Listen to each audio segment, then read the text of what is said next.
Welcome to the room that is called Journeys into New Earth Frequencies and Sacred Geometry. Janice Coyle and I today would like to share with you a visionary artist who is a visionary artist of sacred geometry and uses it in creating sculptures, poetry and prose, and geometric expressions. And I have been absolutely blessed to meet this gentleman several years ago. And he is both a teacher of sacred geometry, a lecturer on sacred geometry, and another person who is in love and has fascination with the golden ratio. I would like to introduce Vandorn Hinnant, who lovingly is also called Dr. Phi. So Janice and I today welcome Vandorn Hinnant to our beautiful room. So thank you, Vandorn. Welcome. Thank you. Wonderful to be here, Antonia. Yes. Vandorn, you have offered to share with us something that you have put together that is just a small piece of your expressions that at least that I've been familiar with. And one of them that you're presenting today to us and sharing with us is called Song Sounds. And I'm really curious about the name. It's a lovely name, and I would like to know why you were drawn to name this that. All right. This takes us into the fact that everything that I experience, for the most part, that I can think of in terms of creativity is provided to me, my pedestrian awareness, from what I call higher self, or what some people would call source, some people would say God. So I'm simply a recipient. The name Song Sounds dropped into my awareness, and I said, yes, we'll call it Song Sounds. So that was it. You know, I asked for a title, and the title came to me that way. But that's the way it is with all that I do. I'm simply a receiver of this information that wants to be shared with humankind. It's interesting that you use the word simply a receiver when it is so powerful. It's not simply a receiver. You are a receiver, and you are a magnificent receiver, and also an expresser of what you do receive. So would you be willing to share some of your artistic expressions and also the prose and poetry that has been that has just come from your heart when you have rendered these beautiful geometric expressions? Sure. When you say share, I am here to share. You see in the background evidence of some of these geometries over one shoulder and over the other shoulder, and then above my head. This is the living room of our house, and then there's another piece in the back corner. Almost every corner of this house is populated with some of these geometrical expressions. So one of the things that Antonia and I have in common is that these beautiful geometries populate our awareness, and then we in turn explicate them, which means that we give them birth, and their birth into the world, into the three-dimensional world that we have our bodies, that we can witness. And these geometries have an impact upon consciousness. So when we see them, we're interfacing with a message. So I see all artists as being messengers. Absolutely. And those of us who are working with sacred geometry and the golden proportion, we actually have working through us something that consciousness uses to speak to itself. And so everything is consciousness, and we are a part of that. There are other ways of languaging this.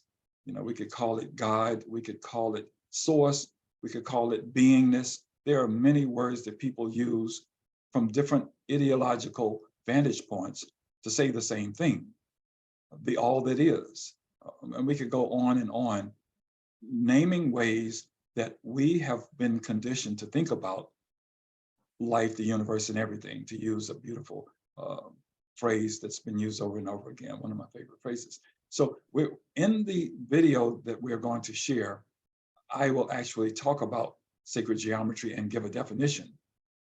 Good.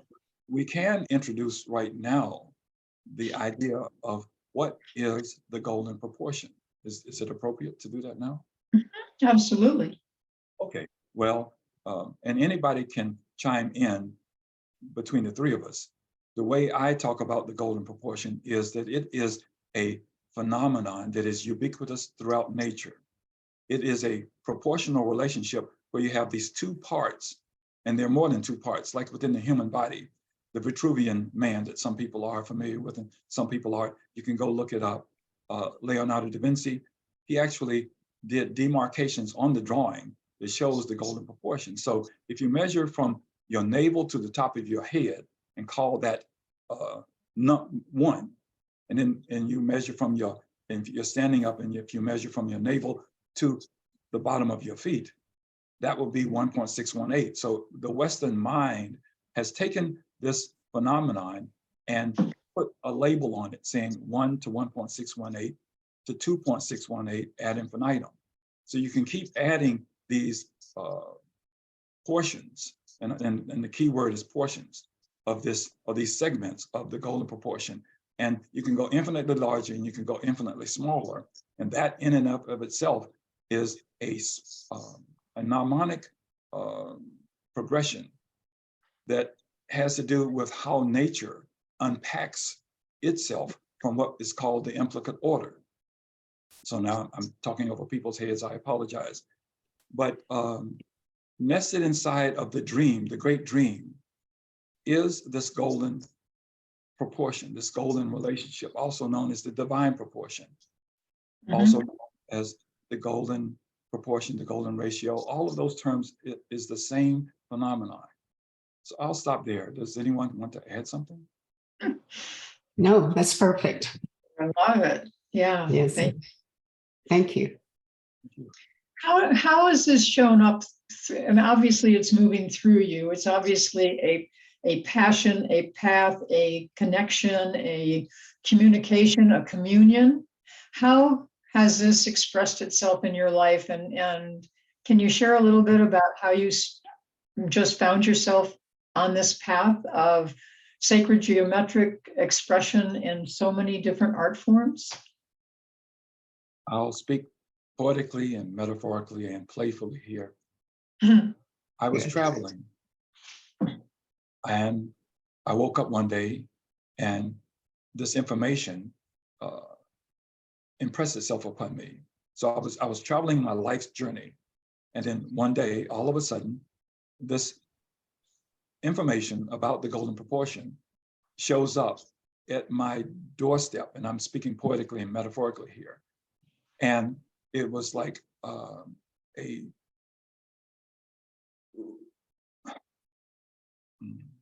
remembering of that which I had already known before. I simply didn't have the language, golden proportion.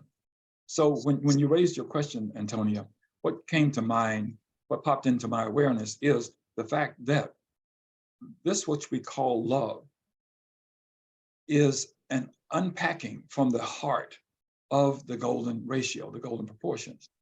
Now, we don't have time because, first of all, we don't have graphics to show this. But if you could see the energetic emanations that emanate from a human being, or any being for that matter, if you could see those emanations, those patterns, the golden proportion would be in those patterns.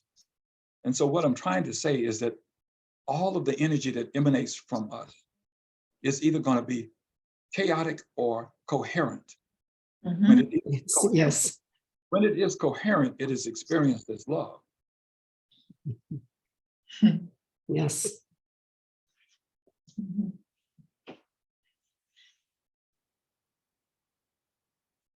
You know, it's amazing that the power of love and the almost insistence of love. there. It is there. Everything is love.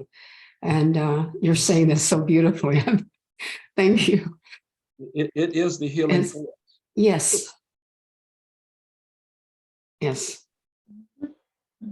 Love restores sacrality. Yes. And all humans are looking for the sacred. Mhm. All humans are seeking what they are never forgotten. The total unconditional love of being connected with the source of all creation. Well, I have to apologize for begging to differ with you. They have forgotten it. That's the trouble that we're in. Yes, yes. So our job is to remember it, which is to surrender. Mhm. And we get out of our heads, we get back into our hearts and into our bodies, and that's where the divine is to be found. And it is to be experienced. Once we surrender the ego self to the higher self or to the heart, however you want to think of it, that's when the beauty manifests. And this is what we're looking for, our way back to the sacred garden. Mhm. It is inside of each one of us. It has simply been forgotten, overlooked. You know, some people have built fortresses over this beautiful heart, and those fortresses have to be dissolved like the walls of Jericho. Okay, so thank you for that remembering. Remembering who and what we really are, ourselves. And for those who do not know what the word remembering means, it means to put back together. Yes. So Greg Braden introduced a beautiful concept many, many years ago, which was this notion of having lost something, having given it away, or having had it stolen from us. So our job is to recover. Some people think of it as soul retrieval, to recover that which we either gave away, we had stolen from us, or that we lost. That's the journey of every human being, to remember, put back together that which had been dissolved, obliterated, torn asunder, forgotten, buried. Yes. So Vandorn, I would love to hear a little bit more about your story about, you were talking about the golden proportion kind of coming back into your awareness, remembering from other times. How did it begin to express itself in your artistic expression? You have a background in art, obviously. Yes. And that background in art did not touch on the golden proportions, which is a curious tragedy and travesty that most people suffer or endure. And what I'm getting at is that the information that has been available to us as a species has not been shared far and wide. And that is one of the reasons that we're in the trouble that we're in. When the golden proportion as a phenomenon is introduced to the human intellect, it is an immediate reconnection with the sacred and the divine dimension of being. So that being said, when I was introduced to the concept of the golden proportion, the golden ratio, that began this remembering, this uncovering of what had already been with me forever. Like I said before, we have all, in a manner of speaking, we have all forgotten what it means to be one with the sacred and the divine. And what these geometries do for humans is help them to remember, help them to restore and recover lost awareness of the sacred and the divine. So now I'm talking about alchemical formulas that are being put in the public domain for the purpose of restoration. And when I say restoration, I'm talking about a restoring of the divine and the sacred in our awareness, so that we each become living examples of truth, beauty, and goodness. no small undertaking. But a No, joy, a great joy to be engaged with. Yes. Yeah. Are you open to sharing some of those with us now? Oh, sure. So I'll say that what I'm about to do is share with you a presentation that I put together just a few days ago. I've been doing these presentations, creating these presentations for quite some time now. And so this particular presentation is titled Song Sounds, number 2, The Metaphysical Musings and Poetry of Visionary Artist Vandorn Hinnant. Sound can be thought of as a living architecture of consciousness. The spoken word can serve as a vehicle to transport one to higher plateaus of awareness. These poems and metaphysical musings are love offerings intended to speak to your appreciation for poetry. So the image that you see here on the screen, that's a quote from many years ago. I think it was 1999. Food for the body supports the body's growth. The arts, food for the soul, supports the soul's growth. What foods do we feed our souls? And for what growing? So I've been writing for decades now, and I'm 70 years of age. I've been writing since I was a very young person, poetry, metaphysical musings, and that's the extent of the writing. So I've even penned a few things that I consider to be lyrics for sounds, which haven't been shared.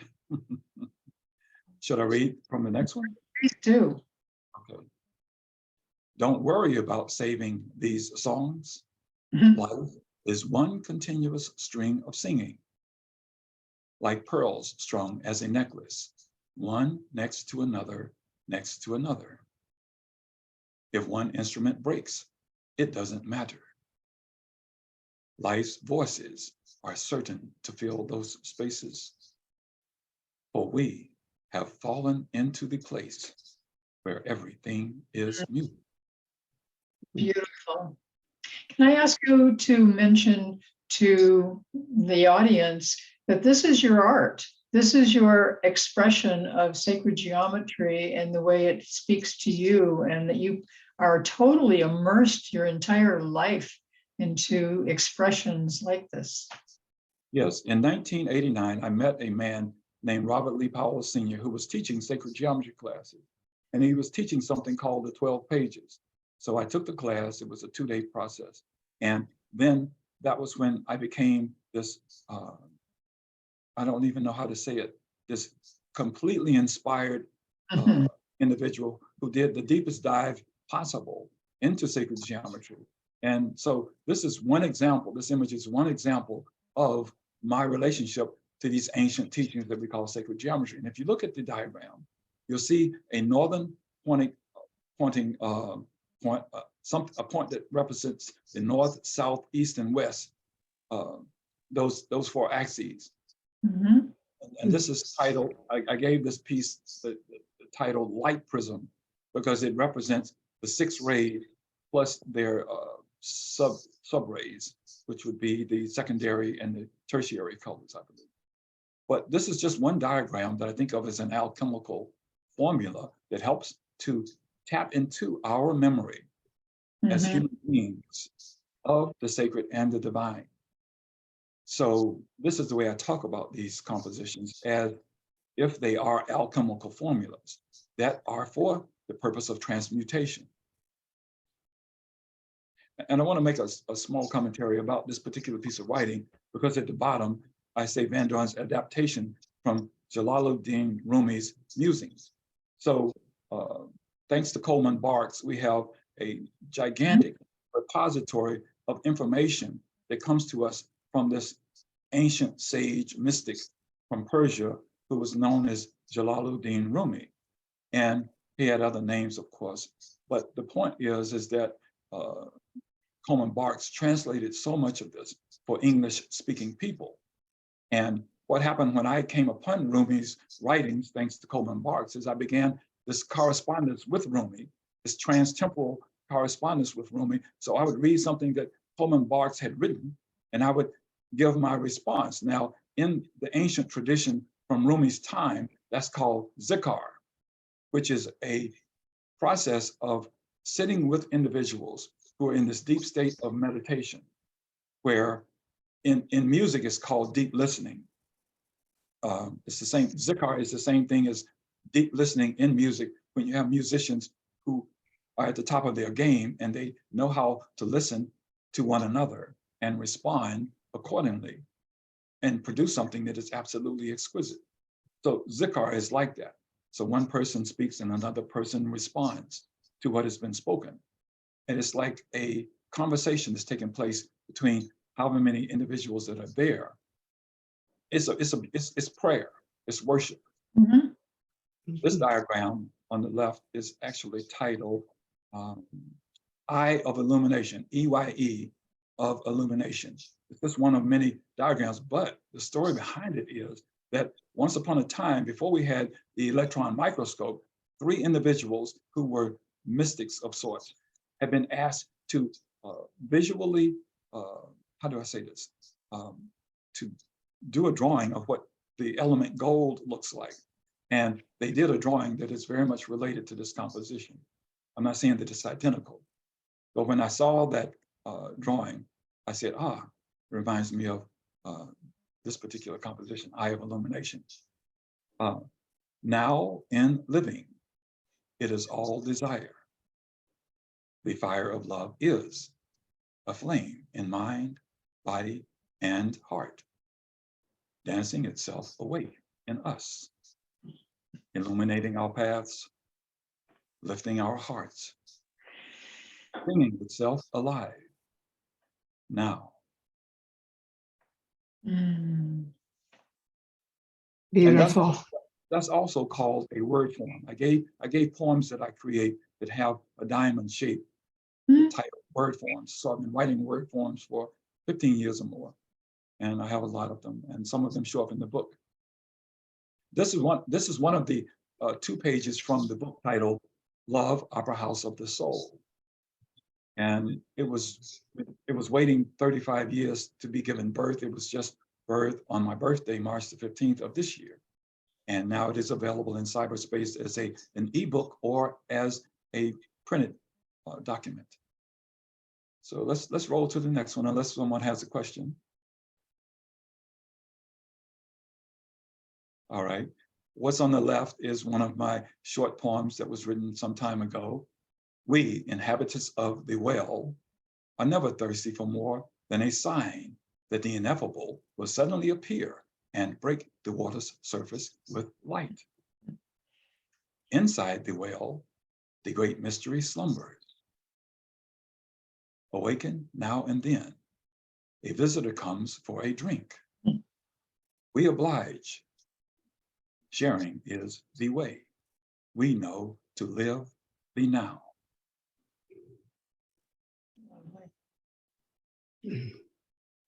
I want to interject something here. It's early in this conversation to interject this, but it's important for me to say it before it is lost. My job is to repeat and to repeat and to repeat again that which is pouring forth from my heart. Wherever ears there are to listen, wherever eyes there are to see, this is where the beauty that lives within me wants to fall and land to do what it does. Lift, uplift, Mm-hmm. and evolve. And once again, I am just a messenger.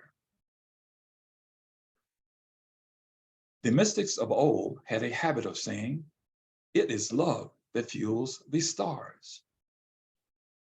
How would I know? I tend to hang out with them at the Trans-Temporal Cosmic Cafe, where everyone knows what everyone knows. I love it.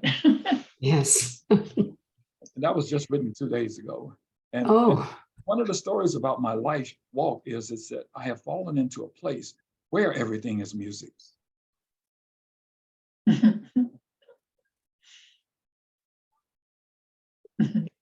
I have been gifted with an opportunity to surrender into this sacred, beautiful space and let whatever beauty that wishes to pour out of me and manifest. So almost every day, something like this is being written and shared with a small audience via cyberspace.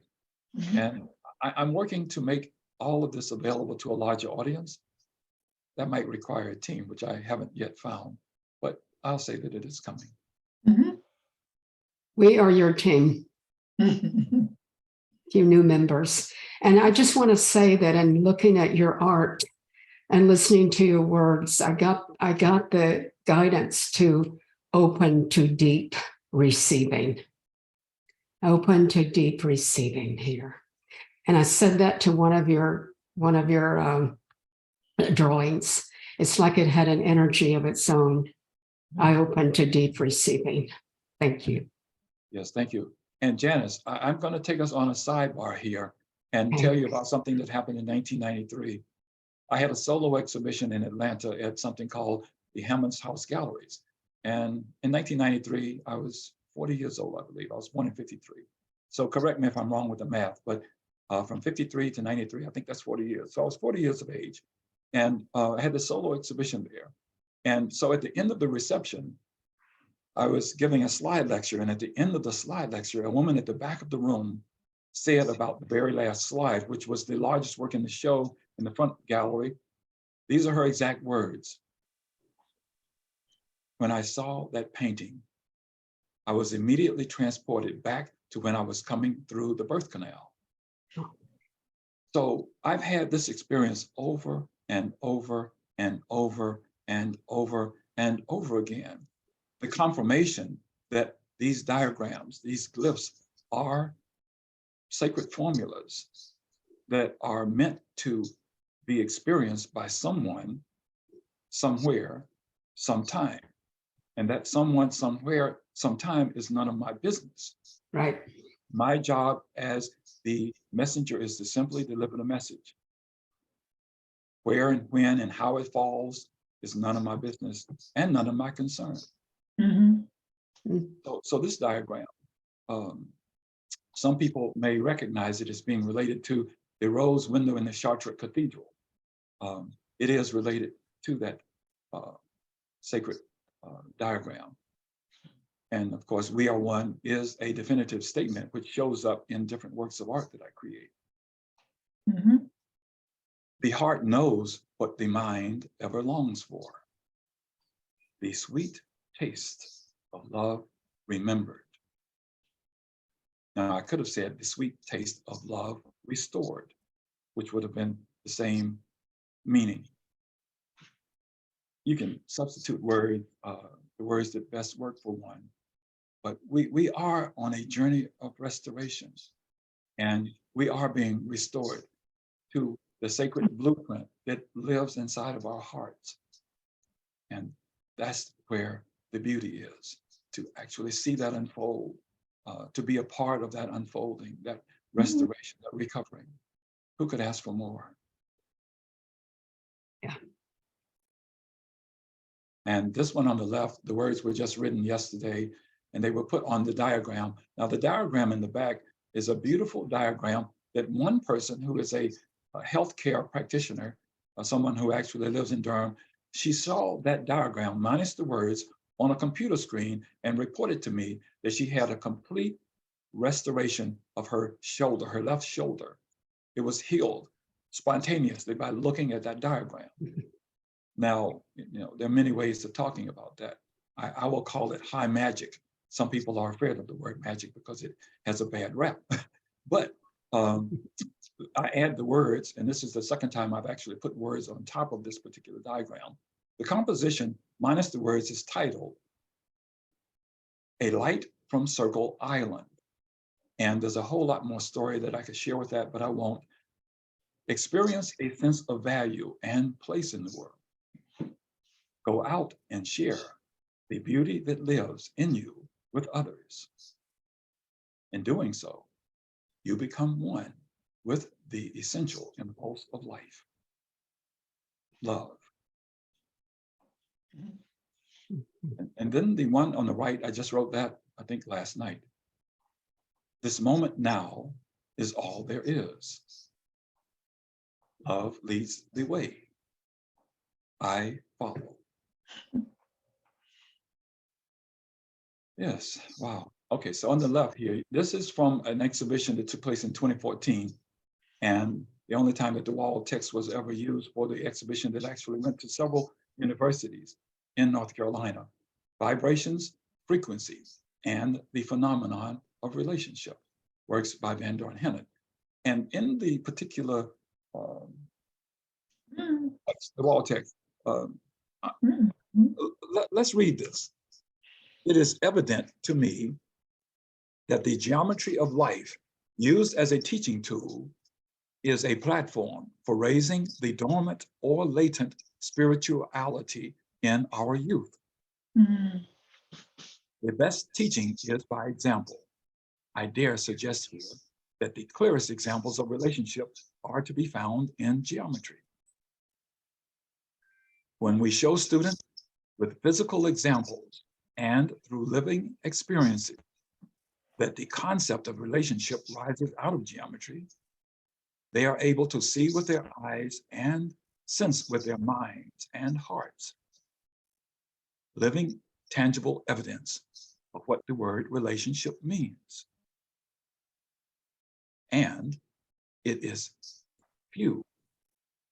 Let me see if I can read this. And it is here that such concepts as pattern, symmetry, and proportion, to name a few, are to be seen. With geometry as the body reference for learning about relationship, we can best illustrate principles of mathematics and arithmetic. Given this understanding, one is equipped with the foundation for critical and clear thinking, and is best prepared to navigate with a healthy respect for self in relation to other in the domain of community. So those words were not used on the other exhibitions, but there's a documentation of that beautiful commentary. Now let me return to this reading. Oh, let me go back. Our collective elevation into higher harmonics of the new earth frequencies is occurring via individual, conscious, and intentional recalibration of our thoughts, our feelings, and our actions. So Antonia, you have been married to this concept of new earth frequencies, which you are introducing to the world. What a beautiful gift. My heart pours out a great joy for having connected with you on this beautiful journey. Antonia and I met 10 years or more ago, and we recognized each other immediately as comrades in this beautiful dance, this beautiful waltz called what I call the Great Remembering. The Great Remembering, indicating or suggesting the great putting back together. So here we are doing this beautiful dance and doing just that. But the new earth frequencies, which Antonia places a tremendous amount of emphasis upon, we are elevating ourselves through this recalibration of our minds, as in thoughts, our feelings, as in what happens in our hearts, and our actions, the actions that we take every day. We are lifting ourselves into higher plateaus of meaningfulness, of right relationship with one another and the earth. And it is a time to rejoice. Yeah. And one of the things I would like to point out is that Janice is another person who is just, devoting her life to New Earth visioning and bringing people like yourself and myself to give a larger audience to the work that we have been guided to do. I mean, it's our path, and people like Janice give us a stage to present, and a much broader presentation than we would do on an individual basis. So Janice, I want to thank you again for founding the New Earth Visioning Project also, in addition to this incredible World Unity Week that we are now a part of. So, well, I can only say that it was founded through me. It wasn't my original idea. And for the last couple of years, my mantra, and I think I'm getting a little bit better every day with it, is that love is Lord of my words, of my thoughts, and my every action. So to the extent that I can accomplish that in every moment, things are coming through me. So I can't take all the credit for the visioning group and what we're doing. So it's all been guided, and it's wonderful to be an instrument. And it's such a great thing other than me trying to do it. Yes. So thank you. It's called surrender. Yeah. Yes. It is the great surrender. Yes. So Vandorn, keep going. I love what you're sharing. All right. This slide is from an exhibition that took place at North Carolina Central University, where that particular exhibition traveled to its next venue. The words on the screen, this geometry experienced through the senses resonates with the underlying energetic substructures residing in and around each of us, and has the potential of activating the often dormant awareness we walk with of universal order and the indwelling love, beauty, and grace of the soul. And here's a new definition. I make new definitions all of the time in terms of what is sacred geometry. So the shortest definition that I've ever crafted goes like this. Sacred geometry is a term we apply to our comprehension and understanding of how consciousness organizes itself in space and time. Beautiful. So those two totemic sculptures, those models for totemic sculptures that you see in the slide, one stands around 42 inches and one is 48 inches tall. They're made out of wood and they have text on them. So the text was engraved in the wood panels via a process that we are all familiar with now, laser cutting. And the one on the left is actually the sculpture that's behind the young lady that's standing with her back to us. That particular sculpture is called A Study for a Monument to Love. And the words are a six stanza poem that is shared in the Song Sounds #1 and in other places. It's in my book also, by the way, Love Opera House of the Soul. Today, the world is experiencing a rapid and unprecedented increase in the dissemination of ancient knowledge on the subject of vibrations, spatial frequencies, and the phenomenon of relationship. With this sharing comes an opportunity for an expansion in awareness for the general public. The work I have taken on as a visionary artist is in alignment with this global sharing of information, and is in accord with a long-awaited plan to assist humanity in gaining insights into a more holistic vision regarding responsible stewardship here on planet Earth. Absolutely. Yes. In the diagram on the left is another representation of the golden proportion, the golden spiral. Mm-hmm. Yes, and anyway. And the golden cube and the golden rectangle. And when we see it, it's actually, once again, it's a reminder of what's embedded in our bodies what's embedded in our hearts. There is no place that the golden proportion does not exist in the natural world. So once again, if you could see the emanations coming from our vocal apparatus, you would see the golden proportion in those patterns. You would see them in what's called our auric field. If you could see those emanations in the auric field, some people who have the vision can actually see these patterns, these waves, if I may call them that. The phi phenomenon has now become an unavoidable subject in the arts and sciences.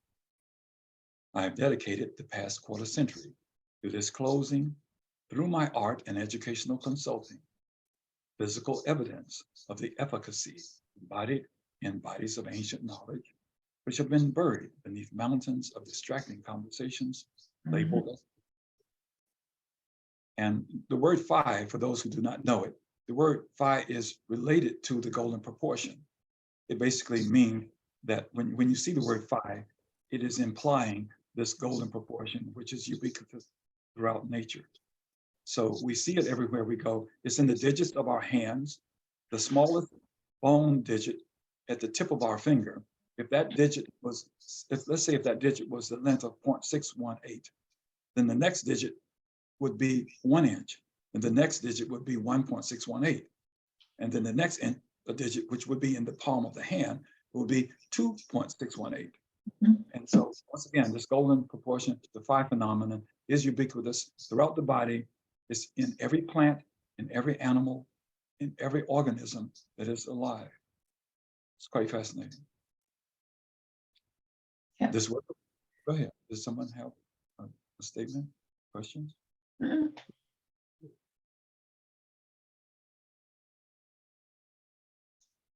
This work of art, Time's Golden Arrow, is a visual statement about the golden ratio, also known as the golden proportion, the golden mean, and the divine proportion. This proportion is known to be ubiquitous throughout nature, existing in all that grows. Today, there are numerous treatises expounding on this phenomenon. Time's Golden Arrow shows us 4 golden rectangles in a specific relationship to one another.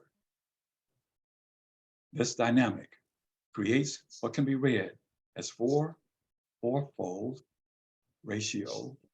I believe I misread that. This dynamic creates what can be read as a fourfold golden ratio spiraling pattern towards the center of the composition. Color coding makes possible a clear reading of the 4 identical spirals. And since the audience is looking at this, if you can see this little arc, can you see my arrow? Mhm. Okay. Yes. That arc from the bottom of the center of the composition, that arc right there is color-coded red. This arc is color-coded orange. Now, this orange arc is embodied inside of a square. So that's a square right there. Okay, hold on for a second, let's go back. Here's a square, 4 sides. Inside of that square is a semicircle. Here's the larger square right here. If you go from here to here, to here, to here, that is another square. That's the larger square. Inside of that square, you have this semicircle, which is red. So you go from red to orange, then to yellow, then to green, then to blue, and then smaller even is representatives of indigo and violet. So these spiraling patterns that you see, here's one right here. Another spiraling pattern goes from here. Okay, my mouse running over here, over here, over here, and here and here. We notice that we have the color green in the very center of this, which represents the heart chakra, the heart energy. So these 6 color-coded semicircles represent the 7 major energy centers in the human body, which are called chakras. And then the green is color-coded. You have these 4 spirals that come together in the center where the green is, and that represents the heart chakra. So these diagrams, these compositions are loaded with symbolic and metaphoric and poetic meaning. could I ask if someone could raise a question or a comment here at this intersection? It's beautifully depicted, and first time I've ever really seen someone take the geometry and to actually use it by color coding and allowing us to, actually inviting us to just kind of move with it and go into the center. So thank you. Well, that was that was guided once again. You know, I don't think these compositions into existence. I feel them into existence. So it's called deep surrender, and simply allowing myself to be an instrument through which these compositions are made manifest or shared.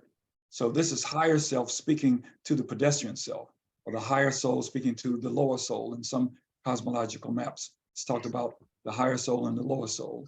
William Douglas Horton uses that in his language of his experience, the Shapeshifter's Almanac. Antonia, you've received some of those beautiful daily musings. So we have this beautiful soul, William Douglas Horton, who has gifted us with something called the Shapeshifter's Almanac. And so he's speaking poetically and metaphorically about the higher self and the lower self, and he calls it the higher soul and the lower soul. So once again, these glyphs actually help to awaken something in us, to trigger a remembering. And it's a remembering of the divine dimension of being, the sacred dimension of being, which is the heart. And we're all on our return journey back to the divine, which is in all of us. It lives in each one of us. This is the last slide in this particular presentation. Every thought is an act of creation. Every feeling is an act of creation. The human imagination is where creation emerges from, onto the screen of the world. Let us awaken to our roles as co-creators and dream a new world where love rules the day and leads the way. And the glyph on the side, the diagram on the side, is me standing at Wrightsville Beach on one of my wife and I go annually and draw mandalas in the sand. This is the simplest mandala that you can draw, called the what is called the Seed of Life. My mentor gave it a different name. He called it, it was page 7 of the teachings that he was teaching. So the seed of life, which is embedded in the flower of life, which is embedded in larger diagrams, like the one that I showed earlier called A Light from Circle Island. These patterns are to serve us as a reminder of the organizing principles in nature. And so it's simply a way of writing something called shorthand, writing how consciousness is organized in space and time. So there are many ways of talking about it scientifically. We have so many people out here. Robert Edward Grant, what's the guy's name? Robert Gilbert, Antonia Albano. We could go on and on. I could go, the list is incomprehensibly long. I mean, I'm talking about people who are living today, who are sharing this information. Lynn Claire Dennis, who I met in 2002. The list goes on. So this reminding human beings by way of diagrams, by way of glyphs, by way of sculptures, by way of words, by way of songs, is all part of what I call the Great Return or the Great Awakening. So when we get back home, poetic and metaphoric name for the all that is, source, God, there'll be no more self and other. And what do you have left? I am. Yes. So where do we go from here? Yes. Wow. Thank you. Thank you for for this, and it is literally just the tip of, I want to say an iceberg, but it's actually a tip of a beautiful tidal wave of what this beautiful gentleman, Dr. Phi, is actually creating and producing. It's actually just amazing. It's beautiful, and I want to thank you so much for bringing this to the world and your unique way of doing it. Just like my unique way is through the geometric shapes that I'm being given.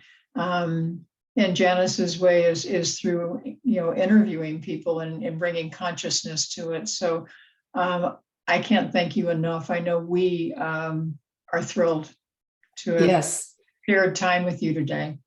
Yes, thank you. Because I'm a poet and I metaphorize all of the time, we're part of the A team. And the word A actually means the awakening team. Okay, let me read the last line at the bottom of the screen. Sacred geometry is a key we are collectively employing on our journey into the new earth frequencies. Yeah. I'd like to thank you also so much, being new to your presence and new to your art. I'm grateful to have discovered it. And I can tell people out there that might be looking at this for the first time and looking at your artwork for the first time, that these gifts you have felt into existence have filled me with a feeling and a deep feeling. And I hope that, and I think it will help others who are coming into you just now have the same feeling that I do. I wish that for everybody. Thank you, thank you, thank you. Thank you so much. Great to be here. Thank you so much for the invitation. Welcome. Thank you for your beautiful presence. Thank you. Namaste. Namaste. I'll stop now.